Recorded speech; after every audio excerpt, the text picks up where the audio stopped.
안녕하세요. 오늘도 사연살롱을 찾아주셔서 감사합니다. 여러분 주변에도 괜한 자격지심을 갖고 있는 지인들이 있나요? 저는 항상 다른 사람과 비교하거나 지적질을 하지 말고 나 하나만 잘하면 된다 라는 인생관을 갖고 살았던 사람인데요. 이런 제 생각과 딱 반대되는 한 사람과 결혼 후 엮이면서 있었던 일들을 여기서 한번 풀어볼까 해요. 저는 살면서 크게 힘들었던 일도, 크게 걱정할 일도, 크게 불만이 있었던 일도 없이 무난하게 성장한 평범한 대한민국 여자였어요. 부모님 두 분 다 건강하시고 열심히 일해 오셨고 사치스러운 생활에 욕심내시지 않는 화목한 가족의 울타리를 지켜주셨죠. 그런 부모님을 보며 저도 따뜻한 가정을 꾸리고 싶다는 생각을 해왔고요. 그러던 어느 날 제게 그런 확신을 준 남자가 나타났어요. 우연히 친구와 놀다가 건너 알게 된 그는 반듯한 인상에 다정한 말투, 배려가 몸에 밴 사람이었죠.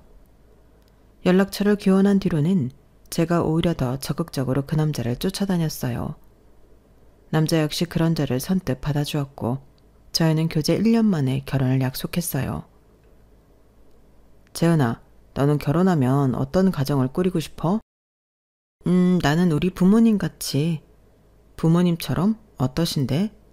나는 태어나서 지금까지 두 분이 싸우는 모습을 거의 본 적이 없어.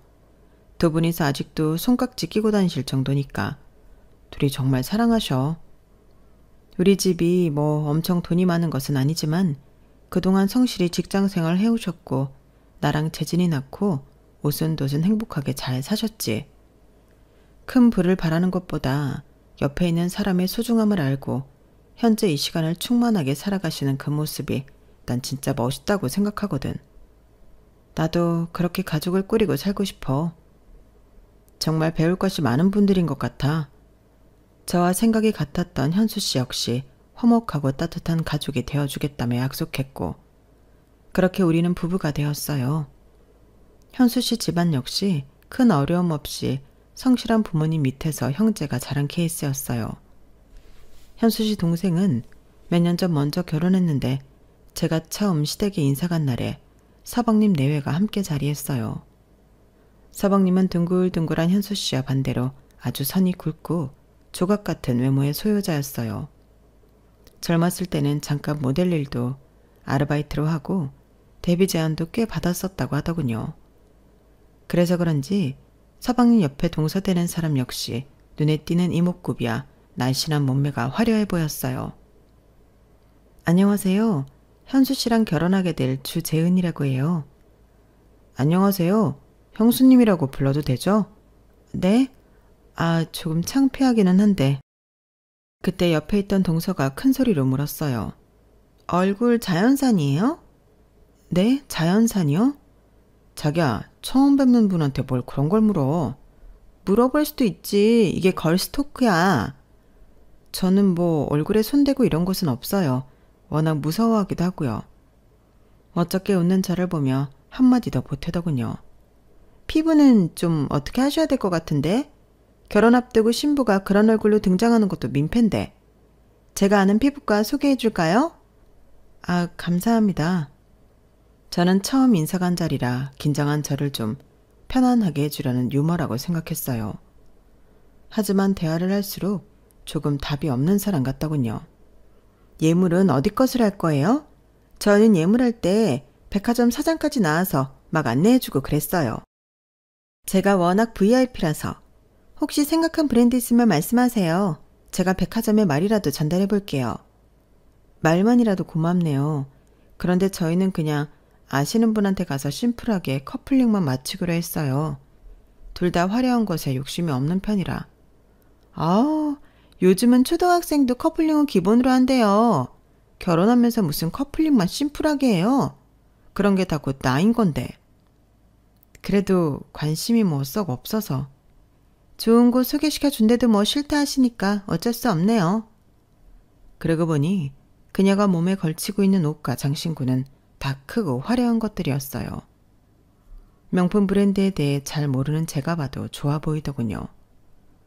호의인지 자랑인지 모르겠지만 백화점을 소개해준다는 것을 거절한 뒤로 동서는 계속해서 제가 모르는 것들에 대해서 이야기를 쏟아냈어요. 그럼 결혼식장이랑 드레스는요? 아직 그런 것까진 안 했어요. 제가 결혼할 때 프랑스 유명 디자인이 손수 만든 세상에 하나밖에 없는 드레스를 입었거든요. 그건 진짜 웃돈 주고도 못 구하는 거였는데 사람들이 그 드레스 보고 진짜 다들 입이 딱 벌어졌었어요. 너무 예쁘다고. 이것 봐요. 동서가 자랑스럽게 보여준 핸드폰 속 결혼 사진을 보고 저는 어떤 반응을 해야 할지 모르겠더군요. 제가 보기에는 그냥 흔히들 입는 브라탑 드레스 같은데 뭐 구할 수도 없는 거라고 하니 그런가 보다 하고 말았어요. 하지만 동서의 말은 끊기지 않았어요. 식장은 무조건 화려한 게 짱이에요. 이것 보세요. 저랑 성준 씨 결혼할 때 사진이에요. 식장 엄청 예쁘죠? 그쵸? 네, 정말 예쁘네요. 여기도 예약하려면 2년 이상 대기해야 하는 곳인데 뭐 워낙 잘 알고 하니까 제 순서를 제일 먼저 당겨줬었거든요. 아, 대단하시네요. 저희 영혼 없는 리액션이 계속되자 눈치를 챈 남편은 식사를 재촉했어요. 우리 식사부터 좀 하시죠. 그럴까요? 인사가 끝나고 저를 바래다 주러 가는 길에 남편은 슬쩍 말했어요. 아까 좀 불편했지? 미안해. 아니야, 너무 친화력 좋고 하시더라고. 재수씨 댁이 엄청 돈이 많은가 보더라고. 아, 그래? 그쪽 사돈 쪽이 부동산으로 돈을 좀 버셨다 그러더라고. 딸도 재수씨 하느라 완전 금이야 오기 하면서 컸나봐. 좀 그렇지? 부잣집 외동딸이라고 하니까 이해가 되네. 그럴 수도 있지 뭐. 그때까지만 해도 제 결혼 생활에 철부지 동서가 그렇게까지 영향을 끼칠 줄 몰랐어요. 저와 남편은 큰 문제 없이 결혼 준비를 이어갔고 드디어 디데이가 되었어요. 주인공이 된 기분이 나쁘지 않더군요. 지인들의 칭찬이 끊이지를 않았어요. 어머, 재은아, 너무 예쁘다. 천사인 줄 알았어. 너 진짜 예쁘다. 신랑이랑 신부가 어쩜 저렇게 잘 어울려? 세상 부러운 커플이네. 저렇게 수수한 드레스를 입었는데 얼굴이 워낙 예쁘니까 그냥 다 사네. 여기저기서 들려오는 칭찬에 황홀하고 정말 많이 웃었죠. 그런데 그때 제일 친한 친구가 제게 저기를 보라며 고개를 끄덕였어요. 저는 제 앞에 나타난 동서 때문에 깜짝 놀랐어요. 안녕하세요 형님, 저 왔어요. 드레스 이거 입은 거예요? 아유, 이거 그냥 여기 결혼식장에서 무료로 빌린 건가 보다. 왜 이렇게 누렇고 꼬질꼬질하대요? 그리고 형님, 피부과 안 다녔어요? 제가 다니라고 했잖아요. 신부 얼굴이 이게 뭐예요? 신부인지 들러리인지 모르겠네. 역시나 흠잡을 것이 없나 하며 달려드는 동서의 모습에 조금 기가 막혔어요. 하지만 더 황당한 것은 따로 있었어요. 바로 동서가 제 결혼식에 입고 온 옷 때문이었죠. 옷이 엄청 화려하네요. 아, 제 옷이요? 예쁘죠? 이것도 국내에서는 구할 수 없는 원피스예요. 동서가 입고 있는 것은 원피스보다는 드레스에 가까워 보일 정도로 새하얗고 화려한 비즈가 움직일 때마다 반짝거렸어요. 옷이 제 드레스보다 더 예쁘네요. 모르는 사람이 봤다면 신부가 누구인지 착각했을 정도로 동서는 저보다 훨씬 화려한 드레스 같은 원피스를 입고 나타났더군요. 맞다. 아주버님한테 들으셨죠? 오늘 성준 씨가 정말 갑자기 급한 일이 생겨서 결혼식에는 못 오고 있다 늦는다고. 아, 네. 진짜 빠지지 못할 일이어서 너무 미안해 하신다고 전해 들었어요. 저와 남편 결혼식에 서방님은 피치 못할 사정으로 참석하지 못했어요. 저는 속으로 생각했어요. 하긴 서방님이 동서가 저런 옷 입고 여기 오는 거 알았으면 말렸을 거야. 혼자 오니까 저렇게 입고 온 거겠지. 저희 부모님과 친척들고 굳은 얼굴을 좀처럼 피지 못했어요. 예, 재은아. 저분이 그 동서 될 사람인 거니? 엄마. 아무리 그래도 하객인데 결혼식에 저렇게 하얗고 화려한 드레스를 입고 오다니 이해가 되질 않는구나. 사람들이 다 수군거려. 알아. 저렇게 하고 나타날 줄은 몰랐네. 하지만 더 놀라울 일은 거기서 끝나지 않았어요. 식을 마치고 하객들에게 인사를 다닐 때였어요. 혼주석에 시부모님 두 분만 계셔서 여쭤봤죠. 어머님, 아버님, 식사는 좀 하셨어요? 동서는 왜 안 보여요? 그때 저 반대 테이블에서 시끄러운 소리가 났어요. 야야, 마셔. 나 오늘 성준 씨 없다. 늦게 올 거야. 나 자유부인이라고. 미친. 네가 언제 네 남편 있다고 못 논 적 있냐? 웃기는 년일세. 어? 야야, 니네 인사해. 여기 오늘 결혼한 새형님이다. 형님, 제 친구들도 오늘 왔어요. 동서가 제 팔뚝을 잡고 자기 친구들이라며 소개한 테이블은 동서랑 비슷비슷한 외모에 모조리 화려한 차림새를 하고 있더군요. 그런데 동서를 포함해 다들 얼마나 마신 건지 잔뜩 취한 모습들이었어요. 동서, 친구들까지 초대해주고 고마워요. 그런데 왜 이렇게 많이 마셨어요? 엄청 취했네. 제 말은 아랑곳 않고 잔뜩 취해 혀가 꼬부라진 동서가 친구들에게 말하더군요. 야, 우리 새형님 결혼 전에 성형외과 가고 피부과 가고 아무것도 안 간 사람이다? 겁나 신기하지? 내가 관리 좀 하라고 그렇게 얘기를 했는데 뭔 자신감인지 그냥 결혼함? 개 웃기지? 동서, 집에 얼른 가서 쉬는 게 낫겠어요. 야, 그리고 내가 VIP인 백화점에 예물이랑 혼수하라고 소개해준다니까 그것도 다 거절했다? 저게 결혼 반지라고 꼈는데 진짜 소박하다 못해 곧 없어질 것 같지 않냐? 겁나 웃긴 사람이야, 새형님. 동서의 조롱 섞인 말에 그 친구들도 저를 보고 낄낄거리더군요. 재수씨, 많이 취했어요. 성준이 일 끝나면 얼른 와서 모시고 가라고 할게요. 아주버님, 됐어요. 나 오늘 얘네랑 나이트 갈 거예요. 그치? 동서는 진짜 제정신이 아닌 것 같았어요. 남편도 불쾌해하는 기색이 역력했지만 결혼식인 만큼 잘 마무리하려고 노력했죠. 결국 동서와 그 무리의 진상짓으로 하객들의 수군거림으로 끝났어요. 재현아, 미안해. 내가 대신 사과할게. 재수씨가 저렇게까지 막무가내는 아니었는데 왜 그러는지 모르겠다. 괜찮아. 오늘은 좋은 날이니까 얼굴 붉히지 말고 넘어가자. 아, 하필 이런 날 성준이도 없어서 더 골치네. 동서는 그렇게 만행을 저질러 놓고 그 후로 사과도 없더군요. 이제 새 식구가 되었는데 굳이 지나간 일 꺼내서 뭐 하나 싶어 저도 그냥 넘어갔죠. 결혼하고 얼마 지나지 않아 압구정 쪽에 볼 일이 있어 갔었어요. 형님.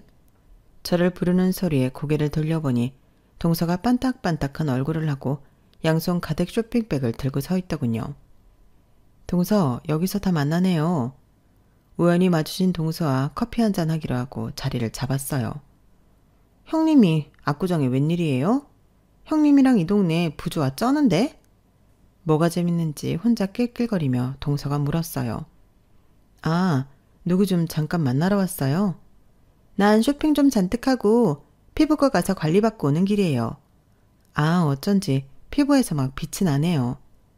형님은 내가 그렇게 관리 좀 받으라고 해도 말도 안 듣고 막 결혼한 새댁인데 아줌마 소리 듣겠어요. 동서의 모욕적 발언이 또 시작됐구나 하고 속으로 생각하고 있을 때 함께 커피를 마시러 가자고 했어요. 여기 근처에 제가 잘 아는 카페 있는데 얼마나 고급인지 커피 한 잔에 3만 원이에요. 제가 쏠게요. 세상에 10,000원 넘는 커피도 들어본 적이 없는데 3만 원이라니 무슨 금치를 해놨나 싶었어요. 카페에 자리를 잡고 앉자 동서는 뭐가 그렇게 궁금한지 또 이것저것 묻기 시작했어요. 형님, 아기 가질 거예요? 네, 아기를 낳는 건 우리 두 사람이 진짜 가족이 된다는 뜻이니까요. 가족? 굳이 아기까지 낳아가면서 그런 거 하긴 해야 되나? 동서는 결혼한 지 3, 4년 됐다고 들었는데 아직 자녀 생각 없어요? 제가 묻자 동서는 아주 날카로운 목소리로 대답했어요. 미쳤어요? 애를 왜 낳아요? 네? 왜 낳나요? 형님, 저 몸에 좋은 거 먹고 매일 필라테스를 3시간씩 하는 사람이에요. 이 몸매 계속 유지하려고요. 그런데 무슨 임신이에요. 몸 망가지게. 애 낳은 여자들 봐요. 그게 무슨 몸이야. 말 그대로 몸뚱아리지. 그럼 몸매 망가질까봐 임신을 안 하겠다는 거예요? 당연하죠. 난 애보다 내 몸매를 선택한 거죠. 그리고 어차피 내가 애도 별로 안 좋아해요. 저는 조금 당황했어요. 자기 몸매가 망가질까봐 아이를 갖지 않는다는 사람은 처음 봤거든요. 그럼 서방님도 동서 생각이랑 같은 거예요? 아, 몰라요. 가끔 애 얘기하는데 그럴 때마다 내가 이혼해버린다고 윽박 지르니까 또 좀 잠잠해요. 웃기죠?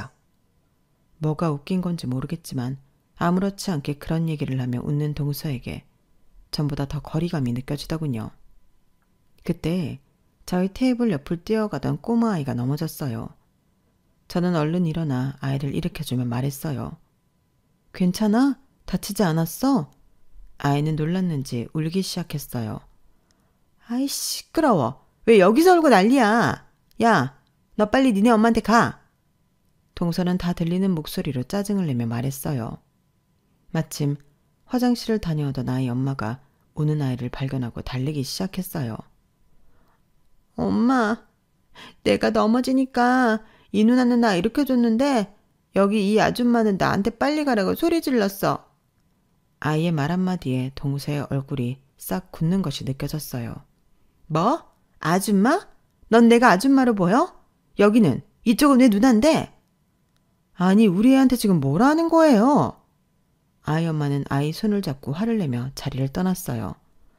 아씨 왜 이렇게 미친 것들이 많어? 뭐? 아줌마? 진짜 가서 죽여버릴까? 동서 왜 이렇게 화가 많이 났어요? 진정해요.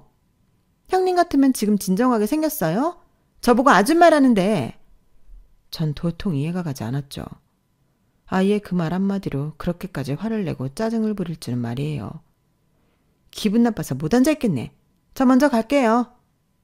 동서. 그날 갑자기 저를 카페에 혼자 남겨놓고 간 동서가 어딜 갔는지는 나중에 알았어요.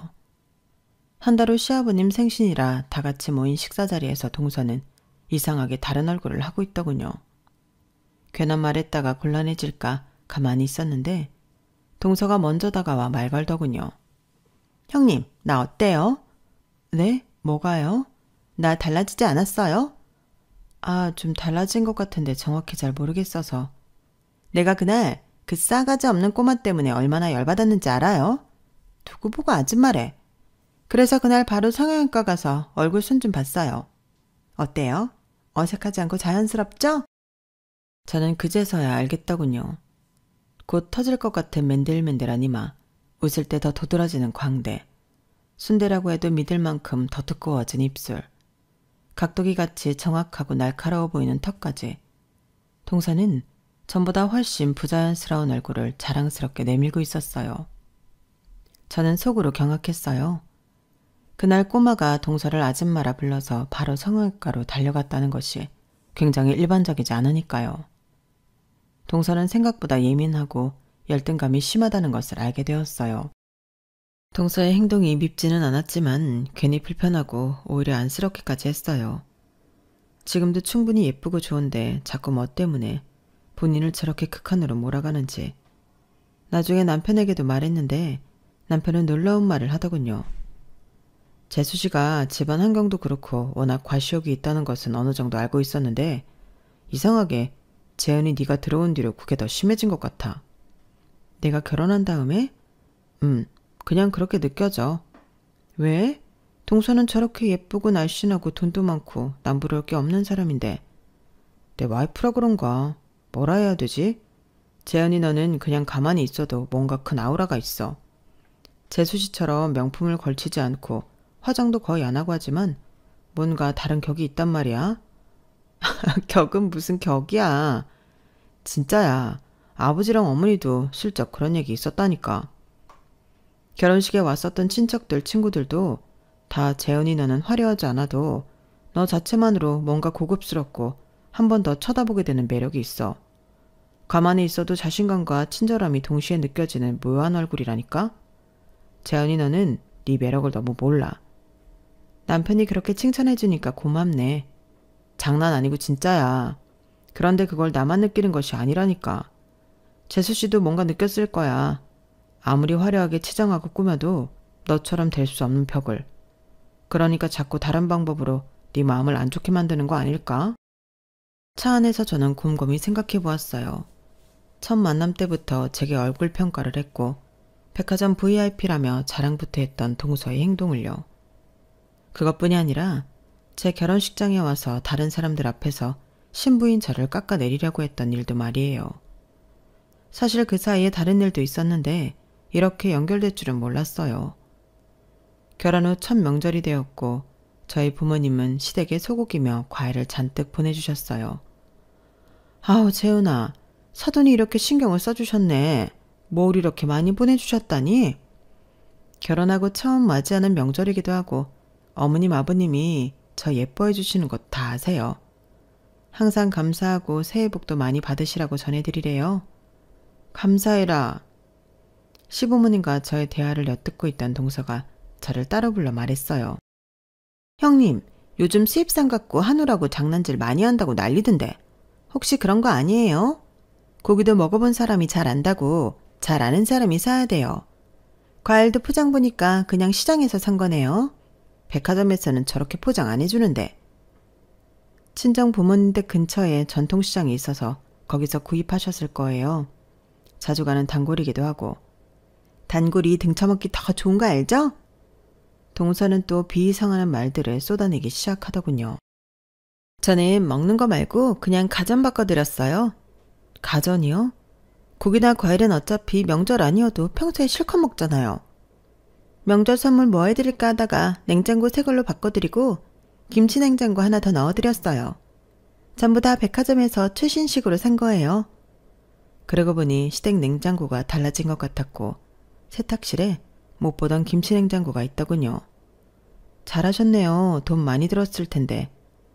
저는 동서의 의중이 어느 정도 파악되어 질투하지 않고 오히려 칭찬을 퍼부었어요. 역시 동서는 다르네요. 저는 거기까지 생각 못했는데 저도 이제 어른들이 진짜 필요한 걸 선물해드리려고 노력해야겠어요. 제목까지 동서가 선물해준 것 같아 다시 한번 고마워요. 제가 의외의 반응을 보이자 동서는 입을 삐죽 내밀더니 머쓱한 얼굴로 나가더군요. 그때도 동서는 어떻게든 제 선물을 깎아내리고 본인의 선물 자랑을 하려고 했던 모습이 다시 떠올랐어요. 생각났어. 명절 때도 그런 일이 있었는데. 너무 스트레스 받지 마, 재현아. 내가 재수 씨랑 만나는 자리 최대한 피하도록 해볼게. 아니면 재현이 네가 말도 좀 놓고 편하게 다가가 보는 것도 괜찮고. 그래도 나보다 먼저 결혼했다고 생각하니까 반말이 쉽게 나오지는 않네. 네가 편한 대로 해. 내가 대신 미안해. 자기가 뭘 미안해해. 나 그냥 신경 안 쓰고 지내면 돼. 착한 남편은 제게 자꾸 미안하다고 사과하며 집으로 돌아왔어요. 몇 년 뒤 저와 남편은 큰 마음을 먹고 다니던 직장에서 나와 카페를 하나 차리기로 했어요. 가게를 열기 전 저희 부부는 3개월 동안 발품을 팔아 임대료도 적당하고 위치도 괜찮은 곳을 어렵게 구했어요. 결혼 때부터 언젠가는 함께 카페를 차리자고 말해왔기 때문에 남편과 저는 회사를 다니면서도 커피와 디저트에 대해서 많이 배우고 공부하기도 했죠. 가게 인테리어도 사전에 많이 알고 업체에 접근해 비교적 저렴한 가격에 최고로 만족스럽게 진행할 수 있었어요. 드디어 우리 부부의 카페를 오픈해 소소하게 장사를 시작했어요. 오픈을 축하해주기 위해 부모님과 친구들, 전 회사 동료들 모두 들러서 격려와 응원을 해주고 갔어요. 재현아, 회사 끝나고 그렇게 커피학원 열심히 다니더니 진짜 맛있는데?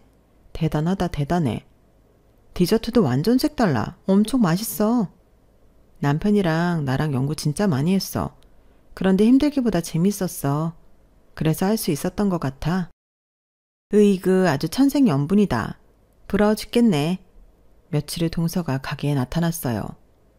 형님 여기군요. 그 카페인지 뭔지 차린다더니 장사 좀 돼요? 동서 왔어요. 뭐 아직 그냥 그렇죠 뭐. 외제차에서 내린 동서의 손에는 커피가 들려 있었어요. 아마 예전에 같이 갔었던 3만 원 커피인 것 같더군요. 제 눈길을 의식했는지 동서는 으쓱하며 말했어요. 아, 제가 아무 커피나 못 마셔서요. 일부러 압구정 들러서 사왔어요. 기억나죠? 그때 그 카페. 아, 네. 기억하죠. 우리 집 커피도 맛있는데 한 잔 마셔볼래요? 말했잖아요. 저 아무거나 못 마신다고. 저기 케이크나 하나 줘봐요. 운동 끝나고 왔더니 배고프네요. 저는 동서에게 세 종류의 케이크를 내다 주었어요. 살찌는데 뭐 이렇게 많이 줘요? 그냥 맛만 본다 그랬잖아요. 에이, 그래도 한번 먹어봐요. 진짜 자신있게 만든 거라 그래요. 돈 안 받을게요. 오히려 너스레를 떨며 제가 말하자 동서가 눈을 내리깔며 포크를 집어들었어요. 동서는 정말 손톱만큼 세 종류의 케이크를 맛보더니 포크를 내려놓더군요. 왜요? 맛 없어요? 제 스타일은 아니네요. 그럼 빵을 좀 갖다 줄까요? 배고프다면서요. 형님, 이런 말까지는 안 하려고 했는데 이 장사 다시 생각해봐요. 맛 없다는 게 아니라 너무 평범해요. 다른 집에서도 그냥 흔하게 먹어볼 수 있는 맛이에요.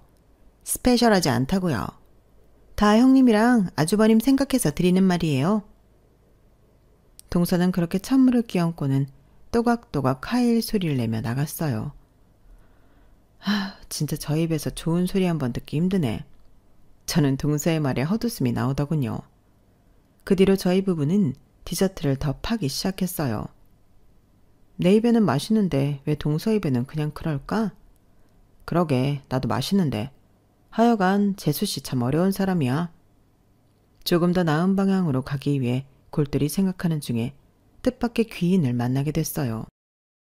아르바이트생을 새로 뽑게 됐는데 성실하고 부지런한 친구였죠. 그 모습이 너무 기특해서 저희 부부 역시 아르바이트생에게 잘 대해주었고 그 친구 역시 저희를 믿고 따르며 가족 같은 분위기의 카페가 되었어요. 사장님, 좀 먼 친척이기는 한데 사촌 언니가 베이커리랑 디저트 쪽 전문가거든요. 그 언니는 본인이 가게 안 차리고 그냥 하루에 딱 자기가 만들 수 있는 물량만 예약제로 받아서 파는 식인데 진짜 맛있다고 소문난 집이에요. 갑자기 생각나서 그러는데 거기 언니한테 한번 말해볼까요? 디저트에 진심인 저를 보며 아르바이트생인 선아가 뜻밖의 이야기를 전해주었어요. 정말? 그런 사촌이 있었어? 네, 제가 한번 알아볼게요. 먼 친척이라면서 괜찮겠어? 걱정 마세요. 얼마 후 선아에게 반가운 소식이 들려왔어요. 사장님, 저희 사촌 언니가 여기 카페로 한번 오고 싶대요. 정말? 고마워 선아야. 그렇게 선아 사촌 언니인 윤정 씨를 알게 되었고 많은 이야기를 나누었어요. 이쪽 일을 늦게 시작하셨는데 두 분이 정말 진심이고 열심히 하는 게 느껴져요. 저도 같이 일하고 싶어요. 윤정 씨는 기꺼이 함께 일하고 싶다 해주었고 저희 부부는 천군만마를 얻은 것 같았어요. 그렇게 저희 카페는 윤정 씨 덕분에 더 입소문이 나서 며칠이 껑충 뛰기 시작했고요. 뜻밖의 인연이 이렇게 많은 복을 가져다 줄지 생각도 못했죠. 그렇게 힘들지만 기쁘고 감사한 하루하루를 보내고 있었어요. 한창 카페가 잘 되고 있을 때쯤 50m 정도 떨어진 곳에 새로운 카페가 들어온다는 정보를 들었어요. 다 같이 잘 되면 좋겠지만 솔직히 우리 카페와 너무 가깝다고 생각하긴 했어요. 오며 가며 슬쩍 곁눈질로 봤는데 우리 카페와는 비교도 안 될 정도로 큰 2층 구조에 형형색색 화려하고 비싸 보이는 인테리어가 돋보이더군요. 괜히 손님을 많이 뺏길까 긴장감도 들었지만 저희 부부 선아 윤정 씨까지 더 똘똘 뭉쳐 열심히 하기로 했죠. 그 카페가 오픈하던 날 저와 남편은 기절할 뻔했어요. 카페 주인이 바로 동서였던 거예요. 동서, 재수씨. 어머, 아주버님 형님, 안녕하세요. 이 카페 동서가 차린 거였어요? 네, 돈 좀 드렸어요. 괜찮죠? 갑자기 여기에 카페는 왜? 그리고 아무 말도 없었잖아요. 제 카페 차리는데 형님한테 일일이 보고해야 돼요? 지금 성준 씨도 해외에 나간 지 오래돼서 저희가 차린 줄도 모르는데. 서방님은 당시 일 때문에 해외에 꽤 오랫동안 머무는 상태였고 아무 인원도 없이 자기 부모한테 도움을 받은 동서는 무턱대고 카페를 차린 것이었죠. 동서 말대로 저희한테 카페를 열 거라고 뭐 알릴 필요는 없지만 그래도 이렇게나 근접한 위치에 이렇게나 의리의리하게 차렸다는 것이 이해할 수 없었어요. 저나 남편은 둘 다 너무 황당해 할 말을 잃었어요. 더 기가 막힌 일은 나중에 알고 보니 우리 카페에 윤정 씨가 만든 디저트를 그대로 모방해 팔고 있더군요. 이 사실을 안 윤정 씨는 크게 화를 냈고 저희 부부 역시 어떻게 해결해야 하나 고민이 깊었죠. 동서의 카페가 개업하고 확실히 저희 쪽에 매출이 좀 줄기는 하더군요. 아무래도 같은 카페지만 저희같이 소박한 카페보다 그쪽에 화려하고 예쁜 카페가 사람들의 이목을 더 쉽게 끌 테니까요. 동서는 아예 작정하고 SNS 사진 스팟이라며 어린 친구들이 좋아하게끔 만든 것도 있었어요. 오랜 단골은 여전히 저희 카페를 찾아주었지만 새로 오는 손님은 거의 동선이한테 뺏기다시피 하고 있었죠. 남편은 서방님에게 이 곤란한 상황을 얘기했지만 해외에서 너무 바빠 서방님도 딱히 어쩔 도리가 없었어요. 시부모님 역시 저희와 동선의 사이가 언제 틀어질지 몰라 노심초사하고 계셨고요. 저는 같은 가족인데 여러 사람의 마음을 불편하게 하고 있다는 사실이 너무 괴로웠어요. 그러던 어느 날 지역 커뮤니티에 동서의 카페 이야기가 올라왔어요. 아르바이트생들에게 대단한 갑질을 하고 돈으로 입막음을 하고 있었더군요. 한 아르바이트생이 동서의 모욕을 견디지 못하고 뛰쳐나와 쓴 글이었어요. 땡땡 카페 사장님인 강모 씨는 시급의 2배를 쳐주겠다며 아르바이트생을 모집했습니다. 당연히 경쟁률이 셀 수밖에 없었고 합격한 아르바이트생들은 운이 좋다며 들떠 있었습니다. 저 역시 그 중에 한 명이었고요. 하지만 그게 지옥의 시작이었습니다. 사장님은 돈을 더 많이 주는 대신 저희에게 모욕적인 언사를 하거나 무시하는 태도를 보였습니다. 한 번은 제가 너무 아파서 결근을 했는데 사장님은 전화로 돈도 많이 받아가면서 농땡이나 피운다며 저희 부모님 욕까지 하였습니다. 게다가 사장님은 이 근처 유명한 카페에 디저트 레시피를 도용했습니다. 그 카페의 메뉴를 전부 주문했었고 사람을 시켜 맛을 분석하고 똑같이 만들게 했습니다. 저희 모두 그 사실을 알았지만 돈을 더 주면서 입을 막았습니다. 항상 본인의 부유함을 자랑하곤 했었는데 왜 그런 짓까지 하면서 이 카페를 영업하는가 이해할 수 없었습니다. 이 카페가 아니어도 충분히 돈은 많은 것 같았으니까요. 아무도 그 이유를 묻지는 않았지만 저희가 추측하기로는 옆 카페를 망하게 하려는 의도가 아니었을까 합니다. 저는 그동안 땡땡 카페에서 일하면서 받았던 스트레스로 정신과까지 다니고 있습니다. 저는 그만두었지만 집안이 경제적으로 어려운 친구들은 아직 그곳에서 사장님의 모욕을 참아가며 일하고 있습니다. 자신의 위치와 돈을 이용해 아르바이트생을 괴롭히고 주변 상권에 해악이 되는 땡땡의 강 사장을 고발합니다. 커뮤니티의 글은 삽시간에 퍼졌고 일은 걷잡을 수 없이 커졌어요. 그러다 정말 동서와 손절하게 되는 결정적 사건이 있었어요. 동서 카페 고발 사건 다음 날 동서는 우리 카페 문을 부실 듯한 기세로 열고 들어왔어요. 여기 나와보세요. 큰 소리에 나가보니 동서가 씩씩거리며 서 있었어요. 동서, 무슨 일이에요? 내가 그렇게 우습게 보여요? 이렇게 치사한 방법으로밖에 날 이길 수 없을 것 같죠? 무슨 말인지 못 알아듣겠어요. 우리 아르바이트생 꼬디 같잖아요. 네? 그만둔 애 꼬셔서 이상한 글이나 올리게 하고 돈 얼마 줬길래 걔가 제 아이디 팔아가면서 글 썼대요? 액수나 한번 들어봅시다. 동서, 무슨 큰 오해가 있나 본데. 그놈의 동서 소리 좀 집어치우고 걔가 쓴 글에 내 사진까지 붙여놔서 지금 가는 데마다 욕먹고 있어요. 나 이렇게 만드니까 이제야 속이 후련해요? 저도 더 이상 참지 않고 목소리를 높였어요. 그래, 당신 이제 내 동서도 아니야. 머리가 어떻게 꼬여있으면 우리가 그런 계획을 했다고 생각하는 거야? 항상 이런 식으로 살아왔어?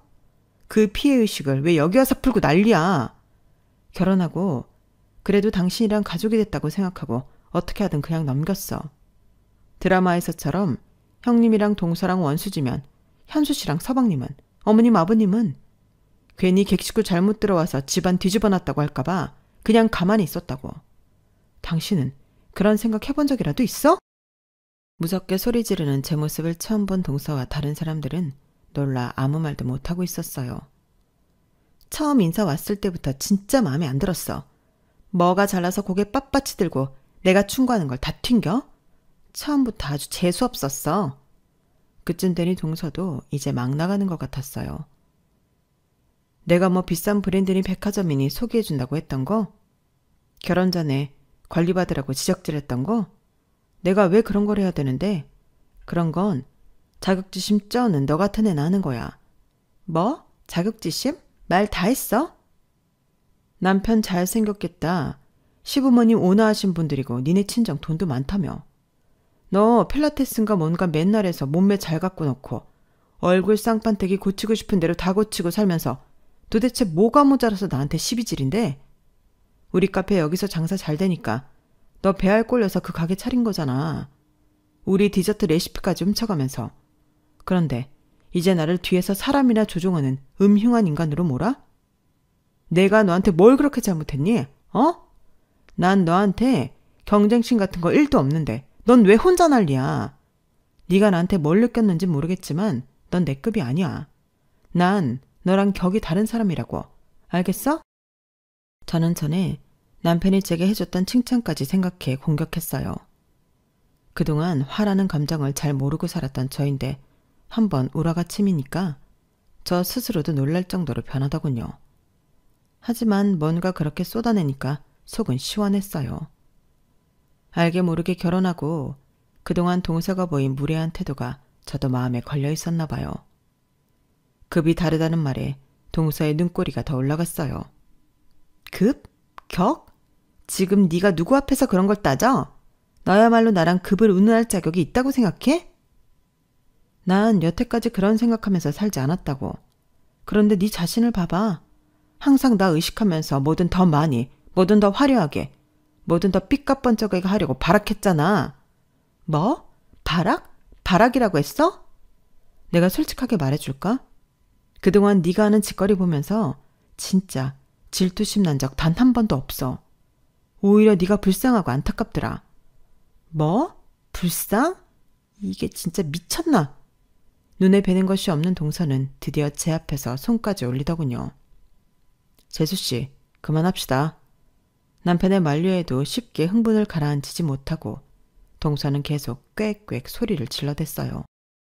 그날 저녁 남편은 곧장 시댁으로 달려가 시부모님께 이 모든 사실을 알렸어요. 시부모님 역시 항상 동서가 무슨 일을 벌일까 조마조마했다며 적극적으로 중재하지 못했던 당신들이 미안하다며 사과했다고 하시더군요. 그 일로 아직 일정이 남아있던 서방님은 계획보다 일찍 한국에 들어오게 되었고 저와 남편 앞에서 진심으로 미안해했어요. 형수님 정말 죄송해요. 집사람이 철이 없는 줄은 알았지만 이 정도로 개념 없이 굴 줄 몰랐어요. 카페 차린 것도 저한테 말 한마디 안 하고 장인어른한테 돈 받아서 열었더군요. 제가 진작 알았으면 못하게 말렸을 거예요. 진짜 면목 없고 죄송합니다. 아니에요. 서방님만 중간에서 곤란하게 만든 것 같아 저야말로 죄송해요. 그 뒤로 저는 동서와 완전히 발길을 끊었고 한동안은 서방님과도 연락을 자주 하지 않았어요.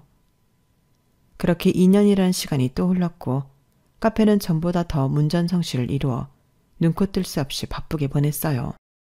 손님들의 많은 요청으로 가게도 더 크게 확장했고 직원 수도 많아졌죠.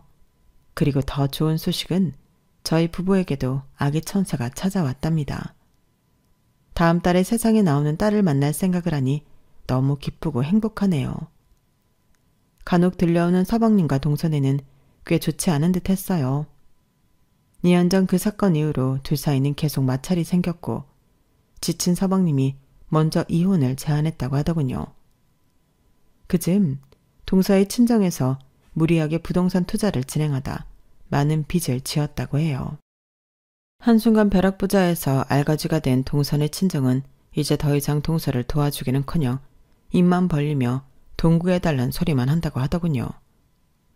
동서의 사치 욕심도 끝이 났고 서방님에게 버림받을까 벌벌 긴다는 얘기를 들었어요. 저는 동서가 얼마나 예쁘고 좋은 것들을 많이 가졌는지 스스로 깨우쳤으면 좋겠어요. 눈에 보이는 거 비싼 것들이 무조건 그 사람을 대변하는 것은 아니라는 사실을 동서가 하루빨리 깨달았으면 해요. 제 사연은 여기까지입니다. 겉모습보다 내면이 아름다운 사람이 되도록 노력해 보렵니다. 들어주셔서 감사드려요. 항상 행복하세요. 여러분, 사연 댓글에 응원과 현명한 조언 부탁드려요. 좋아요와 구독은 저에게 큰 힘이 됩니다. 오늘도 좋은 일 가득하세요.